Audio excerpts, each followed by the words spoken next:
आज ହେଉଛି ଗୁରୁ ଦିବସ। ରାଜ୍ୟରେ ସବୁଆଡ଼େ ପାଳନ କରାଯାଇଛି। ଏହି ପରିପ୍ରେକ୍ଷୀରେ ରାଜ୍ୟ ବୈଦ୍ୟ ଚିନ୍ତାମଣି ବେହେରା ସ୍ମୃତି ପରିଷଦ ପକ୍ଷରୁ ରାଜ୍ୟସ୍ତରୀୟ ଗୁରୁ ପୂଜନ ଓ ନୂଆଖାଇ ଭେଟଘାଟ କାର୍ଯ୍ୟକ୍ରମ ପଞ୍ଚାୟତ ସମିତି ମହାବିଦ୍ୟାଳୟ ବେଲପଡ଼ାଠାରେ ଅନୁଷ୍ଠିତ ହୋଇଯାଇଛି। ସର୍ବପ୍ରଥମେ ବରଣ୍ୟ ଅତିଥିମାନଙ୍କୁ ଘଣ୍ଟା ଶଙ୍ଖ ବାଦ୍ୟରେ ଛାତ୍ରଛାତ୍ରୀଙ୍କ ପାଛୋଟି ନିଆଯାଇଥିଲା। ପୂର୍ବତନ ପ୍ରଧାନ ଶିକ୍ଷକ ତ୍ରିବିକ୍ରମ ମହାକୁଣ୍ଡଙ୍କର କମଳରେ ମହାପୁରୁଷମାନଙ୍କ ଫଟୋ ଉପରେ ଦୀପ ପ୍ରଜ୍ୱଳନ କରି କାର୍ଯ୍ୟର ଶୁଭାରମ୍ଭ କରାଯାଇଥିଲା। ପ୍ରଥମ ପର୍ଯ୍ୟାୟରେ ମୁଖ୍ୟ ଅତିଥି ଭାବେ ଜବାହର ନବୋଦୟ ବିଦ୍ୟାଳୟର ଅଧ୍ୟକ୍ଷ ରାଜନାରାୟଣ ମେହେର ଯୋଗଦାନ କରିଥିବା ବେଳେ ସମ୍ମାନିତ ଅତିଥି ଭାବେ ସୁରେଶ ଚନ୍ଦ୍ର ମେହେର ଅଧ୍ୟକ୍ଷ, ଶ୍ରୀମାନ ଡକ୍ଟର ଗୋବର୍ଦ୍ଧନ ନାୟକ, ରାଜବୈଦ୍ୟ ଚିନ୍ତାମଣି ବେହେରା ସ୍ମୃତି ପରିଷଦ, ଦୁର୍ବାଧର ଦ୍ୱିବେଲା ସହ ସମ୍ପାଦକ ପ୍ରମୁଖ ମଞ୍ଚସୀନ ଥିଲେ ଏବଂ ନିଜ ଅଭିଭାଷଣ ରଖିଥିଲେ। ଗୁରୁ ଓ ଛାତ୍ରଛାତ୍ରୀମାନଙ୍କ ମଧ୍ୟରେ ସୁସମ୍ପର୍କ ସ୍ଥାପନ ରହିବ ସେ ବିଷୟରେ ଛାତ୍ରଛାତ୍ରୀଙ୍କୁ ପରାମର୍ଶ ଦିଆଯାଇଥିବା ବେଳେ ଅତିଥିମାନେ ଛାତ୍ରଛାତ୍ରୀଙ୍କ ଆଗାମୀ ଭବିଷ୍ୟତ କାମନା କରିଥିଲେ। ଦ୍ୱିତୀୟ ପର୍ଯ୍ୟାୟରେ ସାମ୍ବାଦିକ ସନ୍ଦୀପ କୁମାର କୁଅଁର, ଗୋବର୍ଦ୍ଧନ ନାୟକ, ଡକ୍ଟର ଭବାନୀ ଶଙ୍କର ପଟେଲ, ହେମନ୍ତ ଦାସ, ସଭା ସଂଯୋଗ ପ୍ରମୁଖ ମଞ୍ଚସୀନ ଥିଲେ। ସମସ୍ତ ଅତିଥିମାନଙ୍କୁ ମାନପତ୍ର ଓ ଉପତୋଳକନ ଦେଇ ମଞ୍ଚରେ ସମ୍ମାନିତ କରାଯାଇଥିବା ବେଳେ ମହାବିଦ୍ୟାଳୟର ସମସ୍ତ ଅଧ୍ୟାପକ ଓ ଅଧ୍ୟାପିକାମାନଙ୍କୁ ମଧ୍ୟ ଉପତୋଳକନ ଦେଇ ସମ୍ମାନିତ କରାଗଲା। ଉକ୍ତ କାର୍ଯ୍ୟକ୍ରମକୁ ଡକ୍ଟର ନବକିଶୋର ବେହେରା ଆୟୋଜନ କରିଥିବା ବେଳେ ମୁଖ୍ୟ ବକ୍ତା ଭାବେ ମଧ୍ୟ କାର୍ଯ୍ୟ ତୁଲାଇଥିଲେ। ପରିଶେଷରେ ଇତିହାସ ଅଧ୍ୟାପକ ଶ୍ରୀଯୁକ୍ତ ସୁଦାମ ଚରଣ ମହାପାତ୍ର ଧନ୍ୟବାଦ ଅର୍ପଣ କରି ସଭା ସ୍ୱାଙ୍ଗ କରିଥିଲେ। ବେଲପଡ଼ାରୁ ଜନତାର ଆୱାଜ ବ୍ୟୁରୋ ରିପୋର୍ଟ। ସାର୍ ଆପଣଙ୍କ ପରିଚୟ ଟିକେ ଦେବେ। ମୁଁ ଡକ୍ଟର ନବକିଶୋର ବେହେରା, ରାଜବୈଦ୍ୟ ଚିନ୍ତାମଣି ବେହେରା ସ୍ମୃତି ପରିଷଦର ପ୍ରତିଷ୍ଠାତା ସମ୍ପାଦକ ଆଉ ସେ ହେଉଛନ୍ତି ମୋର ଜେଜେବାପା।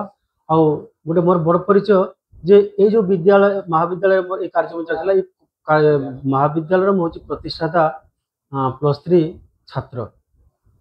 ସାର୍ ଆଜି ଯେଉଁ ଗୁରୁ ଦିବସ ଉପଲକ୍ଷେ ଆମର ବେଲପଡ଼ା କଲେଜରେ ଆପଣ କେଉଁ ଭାବନା ନେଇକି କେଉଁ ଉଦ୍ଦେଶ୍ୟ ନେଇକି ଆପଣ ଆଜି এই କାର୍ଯ୍ୟକ୍ରମଟା ରଖିଲେ? ସାର୍ ଆପଣଙ୍କର ପରିଚୟ ଟିକେ ଦେବେ।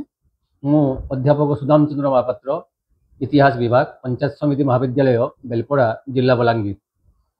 ସାର୍ ଆଜି ଗୁରୁ ଦିବସ ଉପଲକ୍ଷେ ଆମର ବେଲପଡ଼ା ମହାବିଦ୍ୟାଳୟରେ ଗୁରୁ ଦିବସ ପାଳନ ହେଇଥିଲା। ଆଉ ସେଥିରୁ ପୁରା ଆପଣ ଛାତ୍ରଛାତ୍ରୀ ସୁଦ୍ଧା ସାମାଜିକ ପାଇଁ କ'ଣ ବାର୍ତ୍ତା ରଖିଲେ? ହଁ, ଆଜି ସତକୁ ସତ ରାଜବୈଦ୍ୟ ଚିନ୍ତାମଣି ବେହେରାଙ୍କର ସ୍ମୃତି ଉପରେ ତାଙ୍କର ନାତି ନବକିଶୋର ବେହେରାଙ୍କ ସହଯୋଗିତାରେ ପଞ୍ଚାୟତ ସମିତି ମହାବିଦ୍ୟାଳୟ ପରିସର ଭିତରେ ଏକ ନୈସର୍ଗିକ ବାତାବରଣକୁ ନେଇ ଆମେ ଗୁରୁ ଶିଷ୍ୟ ପରମ୍ପରାକୁ ବଜାୟ ରଖିବା ପାଇଁ ଗୁରୁ ଦିବସ ପ୍ରଥମ ଥର ପାଇଁ ପାଳନ କରିଥିଲୁ ଏବଂ ଏଥିରେ ଏହି ଅଞ୍ଚଳର ନାମୀ ଦାମୀ ଗୁଣୀ ଜ୍ଞାନୀ ବିଦ୍ୱାନ ଗୁରୁଜନମାନଙ୍କୁ ସମ୍ମାନିତ କରାଯାଇଥିଲା, ତାଙ୍କର ପଦଧୌତ କରାଯାଇଥିଲା।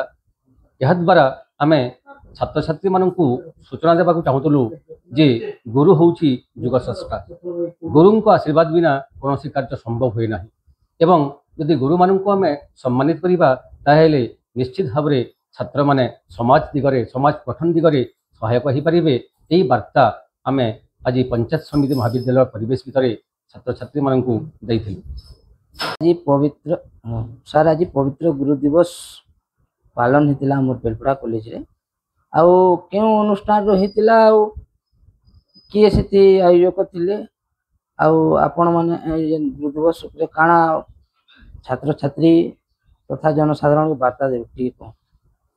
ଆଜି ସେପ୍ଟେମ୍ବର 5 ଗୁରୁ ଦିବସ, ଏହି ଉପଲକ୍ଷେ ଆମ ଅନୁଷ୍ଠାନରେ ବଲାଙ୍ଗୀରର ରାଜବୈଦ୍ୟ ସ୍ୱର୍ଗତ ଚିନ୍ତାମଣି ବେହେରା ସ୍ମୃତି ପରିଷଦଙ୍କ ସହାୟତାରେ ଆମେ ଗୋଟେ ଭବ୍ୟ କାର୍ଯ୍ୟକ୍ରମର ଆୟୋଜନ କରିଥିଲୁ ଏବଂ ଏହି କାର୍ଯ୍ୟକ୍ରମରେ ପ୍ରାୟତଃ 3 ପିଢ଼ିର ଗୁରୁଙ୍କୁ ଆମେ ନିମନ୍ତ୍ରିତ କରିଥିଲୁ ଏବଂ ସେହି ଗୁରୁମାନଙ୍କର ପଦଧୌତନ ଠାରୁ ଆରମ୍ଭ କରି ତାଙ୍କୁ ସମ୍ମାନିତ କରିବା ପର୍ଯ୍ୟନ୍ତ ସମସ୍ତ କାର୍ଯ୍ୟକ୍ରମ ସୁଚାରୁ ଭାବରେ ଅନୁଷ୍ଠାନର କର୍ମଚାରୀ ଏବଂ ସ୍ମୃତି ପରିଷଦର ସମସ୍ତ ସଦସ୍ୟମାନଙ୍କର ସହଯୋଗିତାରେ ଆମେ ପାଳନ କରୁଥିଲୁ।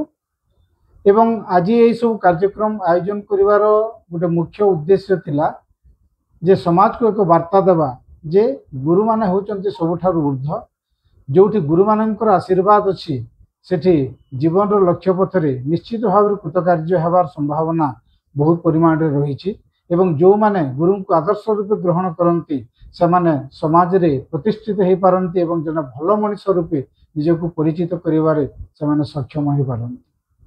पूर्व जमी गुरु शिष्य भितर निबिड़ संपर्क थिला एवं गुरु को से माने बहुत मानुथिले एवं गुरु को सम्मान करुथिले। आउ आजिकल युवपीढ़ी टिक से गुरु स्नेह कम हो जाइए एवं तांकर गुरु प्रति सम्मान कमी जाइए से कौन आपण प्रतिक्रिया देबे? नहीं एटा निहाती सत कथा जे वर्तमान जेहेतु व्यावसायिक भित्ति शिक्षा चली से दृष्टि गुरु मानक प्रति जो प्रकार सम्मान रहिबा कथा छात्र मानक भितर से सम्मान रही पारुनी कहीं ना स्वार्थपर दुनिया रे समस्ते धीरे धीरे पथच्युत होगाक आरंभ कर पूर्वर जो परंपरा थिला से परंपरा भितर वास्तवता थिला एवं समस्ते गुरु को एक आदर्श रूप अनुकरण करुथिले एवं गुरु को पथरे से माने निजक परिचालित करने प्रयास करुथिले किंतु आजिकल समय रे तार परिवर्तित होईछि तेणुकरी शिक्षा क्षेत्र में परिवर्तन आवश्यकता अच्छी छात्र मानक सूचित करिवार अछि जे गुरु मानकर किपरि भाव में भूमिका रही समाज रे गुरु माने किपरि भाव में निस्वार्थपर भाव में तांकर ज्ञान बंटन करती ताकू जदि से अनुभव करि परिबे जदि पितामाता अनुभव करि परिबे गुरु मानकर को प्रकार आवश्यकता रही समाज रे ताहले निश्चित भाव में एटा धीरे धीरे तांको भितर दूरेई जीवो एवं पुनर्बार से गुरु शिष्य परंपरा प्रतिष्ठा हेबा पई संभव होई परिबो।